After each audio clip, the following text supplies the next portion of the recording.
গতকাল অর্থাৎ 11/5/2025 সকাল 10:30-11টা নাগাদ আমাদের কাছে একটা ইনফরমেশন আসে। জনৈক কৌশিক মণ্ডল উনি আমাদের কাছে এসে এই অভিযোগ করেন যে তার বাড়ির গোয়াল ঘর থেকে 4টে গরু তার আগের দিন রাত্রেবেলায় চুরি হয়ে যায়। তো ঘটনার এই ইনফরমেশনটা পাওয়ার পরে আমরা এটার উপরে একটা এফআইআর লঞ্চ করি এবং ইনভেস্টিগেশন শুরু হয়। বিভিন্ন সিসিটিভি ফুটেজ এবং অন্যান্য তথ্যসূত্রকে কাজে লাগিয়ে আমরা এই খবর পাই যে এই 4টে গরুকে বিক্রি করা হয়েছে আমাদের আরামবাগের মায়াপুর হাটে।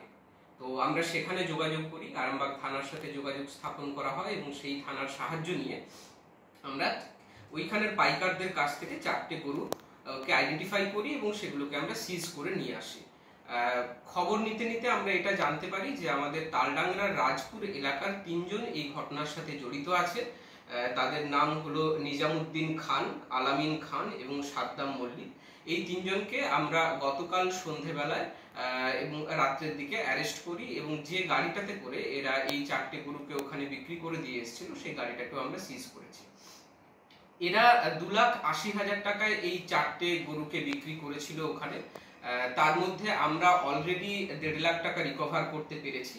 বাকি টাকা এবং এই ঘটনার সাথে আরো যদি কেউ জড়িত আছেন কিনা সেইটা ইনভেস্টিগেট এখন আমরা করছি। সেই কারণে এদেরকে আজকে রিমান্ড নেওয়া হবে। কিছুক্ষণের মধ্যে আমরা রিমান্ডের জন্য এদেরকে পাঠাবো। আপাতত ইনভেস্টিগেশন চলছে, ফার্দার যা ইনফরমেশন থাকবে আপনাদেরকে জানাবো।